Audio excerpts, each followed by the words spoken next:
Giving all glory and honor and praise to Yahweh, Ba'ashem Yahweh Shai, Ba'ashem Rekar HaKadash.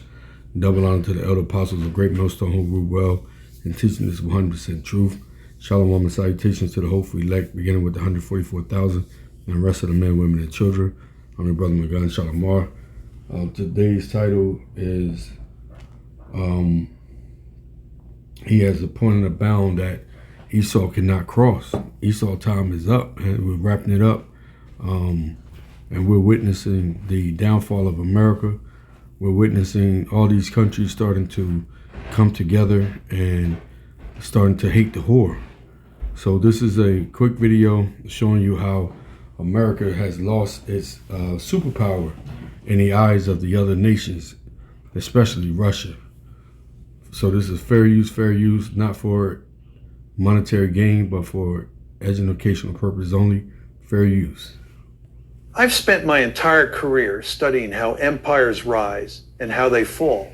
But what I witnessed in the Caribbean last month that changed everything, not an opinion, not a theory, a fact, a strategic reality. Russian warships didn't just visit Venezuelan waters, they crossed a line that Washington believed was sacred for 2 centuries. The Monroe Doctrine, the idea that this entire hemisphere belongs implicitly to the United States. Well, that doctrine died at sea, and most Americans still don't even know it happened. What unfolded wasn't a show of force. It wasn't posturing. It was a verdict, a signal that the world we built after 1991, a world I've analyzed for decades, has finally cracked. The question isn't whether America saw this coming. We did. The real question is far more uncomfortable. How can you locate someone using their phone number? For example, if your sibling is late getting home. Is far more uncomfortable. Why did we help create the very moment we feared? Picture this. Russian destroyers anchored off the coast of Venezuela. Joint exercises, military bands, smiles for the cameras. CNN called it provocative. The Pentagon warned about destabilizing activity, but that's not what it was. This wasn't Russian aggression. This was Russian response. After 3 decades of NATO expansion, after sanctions, after color revolutions, after regime change attempts, Russia did what any great power does when cornered in its own neighborhood. It looked for our neighborhood, and it arrived calmly, deliberately, without asking for permission, because international politics doesn't care about our moral language. It speaks only one language, the language of power. The moment those ships dropped anchor, they were asking Washington a question. If NATO can expand to Russia's borders, why can't Russia expand to America's? A simple question, a dangerous question, a question no one in Washington wants to answer, but that question marks the end of something bigger, the end of the belief that American dominance is the natural state of the world. I've spent years warning about this, and now it's here. Yeah, it is here. America is falling. You know, America is that whore. And now the other nations are starting to hate the whore, and we are seeing it play out. You know that Yahweh is going to use Russia to bring about the downfall of America. Russia is going to go to war with America. Russia is going to destroy America with the ICBM missiles. And not only it's just Russia, is going to be Russia and his allies, because these people are starting to look at America and notice that everything America is about was about true lies, just to take over their country and to get rich off the resources. The same as what we're seeing here in Venezuela.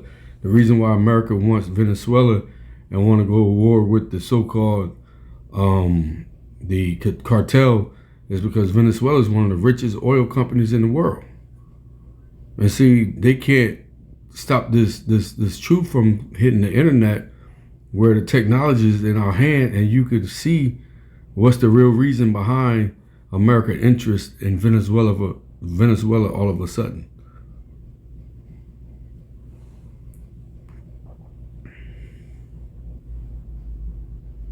not globally, not everywhere, but strategically, precisely, regionally.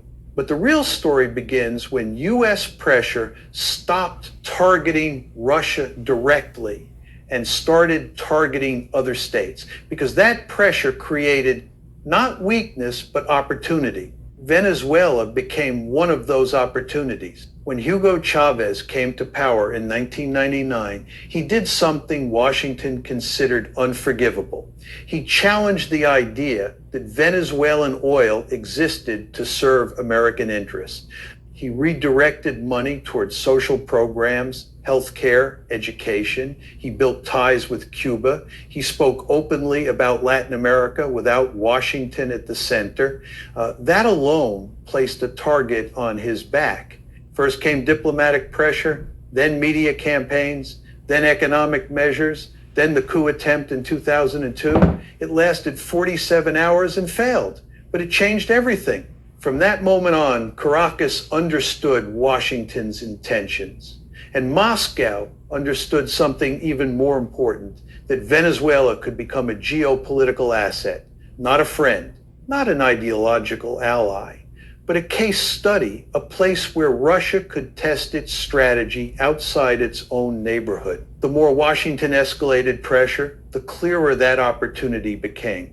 We sanctioned Venezuelan officials, then banks, then oil exports. We cut them off from credit markets, from spare parts, from medicine, from international investment. And Washington expected collapse, but collapse did not come. Instead, Chavez turned outward. He looked for help, and Moscow was listening. Russian advisors began to visit. Oil companies like Rosneft helped repair damaged equipment and boost production. Military technicians arrived. Intelligence cooperation deepened. Training followed. And eventually naval presence. What Washington believed would break Venezuela ended up integrating it into a network of states that had all been pressured by the same hand. That's the key point. We didn't isolate Venezuela. We placed it. We placed it inside a growing system of U.S. sanctioned nations that had no choice but to build alternatives. That's when the strategy changed. The question was no longer, how do we punish Venezuela? The question became, how does Venezuela survive us? And Russia offered one answer, China offered another. Iran provided tools for sanctions, evasion. Cuba shared intelligence and regional expertise. This was not an alliance. It was an ecosystem of survival. A parallel structure forming slowly beneath the surface of American policy, a counterweight, a pressure valve, a room outside the house that Washington believed it locked. And when Washington tried to tighten the lock, that ecosystem only grew faster. Every sanction created a new connection. Every blockade created a new workaround. Every threat created a new incentive to cooperate. Washington saw adversaries. Moscow saw patterns. That is the difference between tactics and strategy. Here is the critical lesson. Russia did not beat U.S. influence with superior force. It beat it by stepping into the empty spaces that American overreach created. When we isolated Venezuela, Russia offered access. When we shut down exports, Russia opened channels. When we tried to break Caracas, Moscow gave it just enough lifelines to stay upright. And the moment Venezuela stood upright, it stopped being vulnerable and started being useful. Useful to Russia, useful to China, useful to every state outside the American economic order. That is how great powers rise. You see?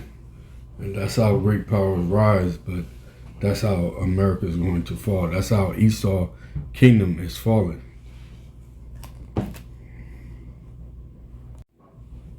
This is Ezekiel chapter 38.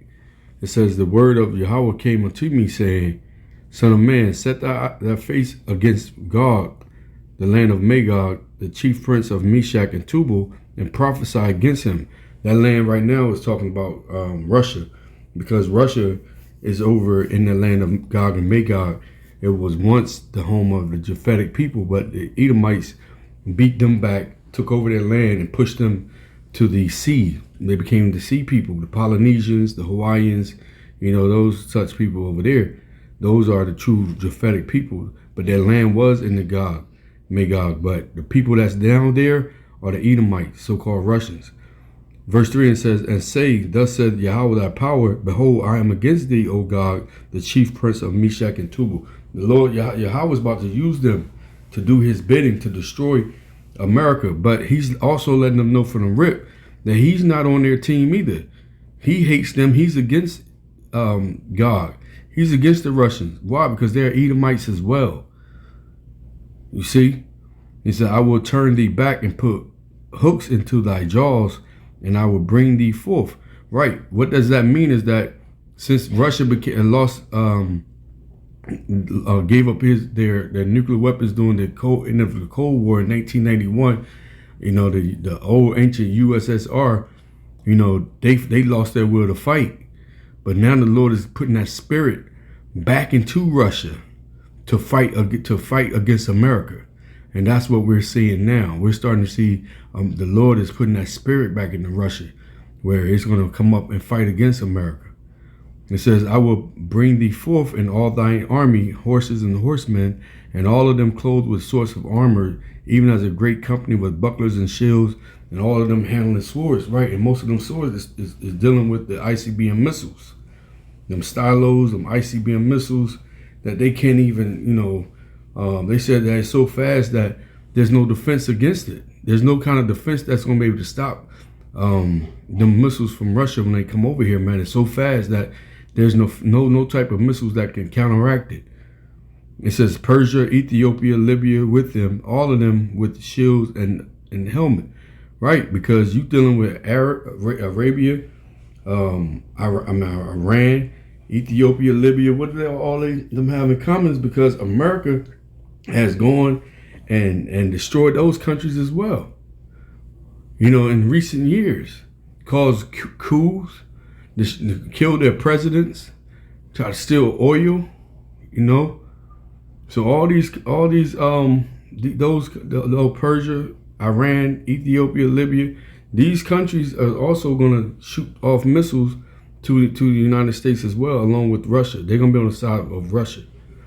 Gomer and all his bands, the house of Togarmah of the North Quarters and his bands, and many people with them. Gomer is talking about Turkey today. And the house of Togarmah is a place within Gomer, which will be like Istanbul. All these places are going to have, they have ICBM missiles too. They have them Stylos, hidden ICBM missiles, man. So when that time comes, when the Lord let the angels stop holding the four winds on the earth, holding back the destructive wind, that means that's when the World War III is going to kick off. Them ICBM missiles are going to fly. And we know what has to happen first is the MOTB, which is the micro sea hip.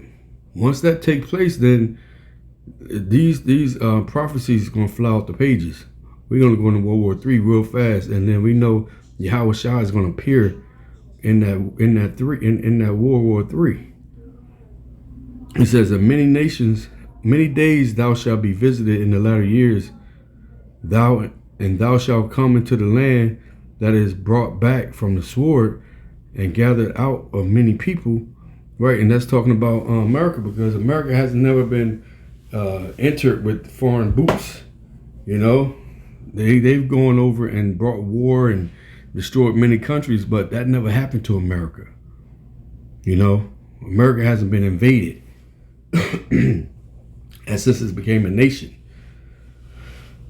It said, "And is gathered out of many people against the mountain of Israel, which have been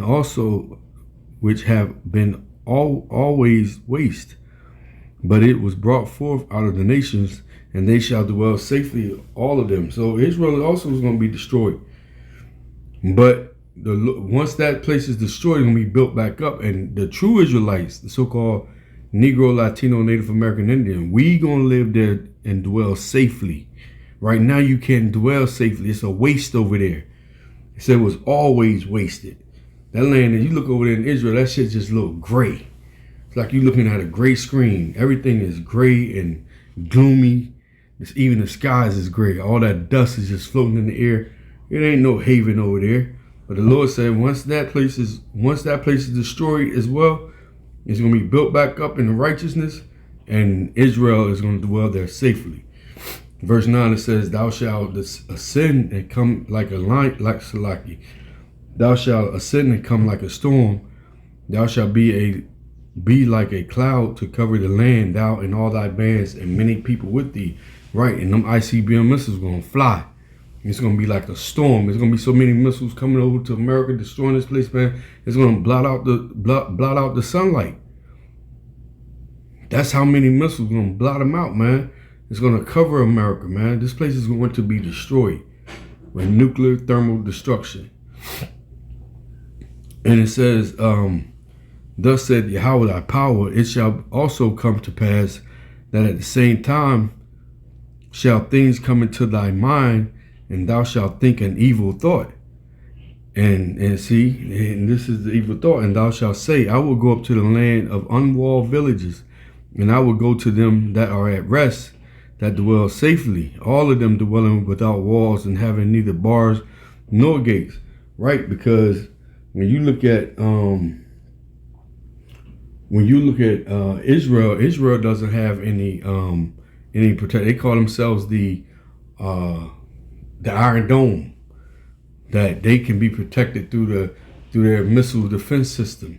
They don't have any gates or whatnot, and they thinking that they're going to dwell safely. America also is unwalled village.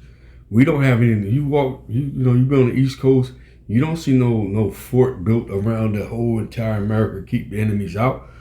It's an open shore. It says to take spoil and to take prey, to turn thy hand upon the desolate place thou art not inhabited, upon the people that are gathered out of the nations, which have gotten cattle and goods, and dwell in the midst of the land. You see? So let's the Lord is going to destroy this place, man. The Lord is going to destroy, use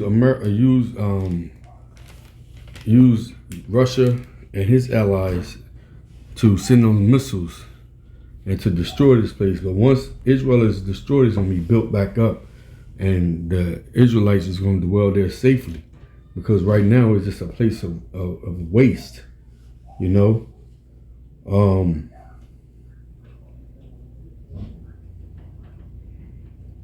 so this coming to an end for this place, man. This place has an end. This devil, his time in rulership is coming to an end. This is Job 14:5. It says, seeing his days are determined, the number of his months are with thee, thou hast appointed his bounds that he cannot pass. The Lord already made his bounds. He's already set his bounds, where he get to a certain point of his rulership, he can't go no further. And we're witnessing it. This is it, man. Now we're starting to see the downfall of Esau, so-called white man, the devil the Bible speaks of. Beginning with America, the whore that sits on the back of the beast. We know that beast consists of the 10 horns, the 7 heads and 10 horns. That's dealing with Esau government, and then the horns is dealing with the EU, which is Esau's European Union. All these nations, European nations, coming together to make rulership on this world, or the world, what's going on in this world. That's how they rule the world. And then it also has the NATO, which is the army of all the armies combined and form one army, which is called NATO, and that's going to fight against Yahweh Shah when he returns. You see that? And so only Yahweh Shah, the Lord, can destroy this man. He can only destroy because he blessed Esau with that sword. This is Nahum chapter 3, and we're going to go to verse 19. There is no healing of thy bruise. Thy womb is grievous. All that hear the bruit of thee shall clap their hands over thee. For upon whom have not the wickedness passed continually? Right. You see, so there's no healing for this womb the Lord don't put on your ass, Esau. There ain't no healing for it. Ain't no coming back from this. The Lord done gave you a grievous wound. And all them nations that you was picking at, all these nations that you was a bully over, all these nations that on allies with Russia, they clapping their hands at the brute. Because you've been a brute. You know, you've been a brute on this earth. You see that? You've been a brute. For upon whom have not thy wickedness passed continually? Nobody can say, everybody on this, every 17 nations, 16 nations on this outside of you can say that they cannot say that your wickedness have not continually passed through them. Everywhere you going, you spreading nothing but hatred and war and bloodshed. So yeah, so Abba, pray that the downfall of America, the destruction of America, the perishing of America through the thermonuclear destruction. Call Allah Yahweh Ba'Shem Yahweh Shah Ba'Shem Rakah Hakadah Shalom. Hope you was edified.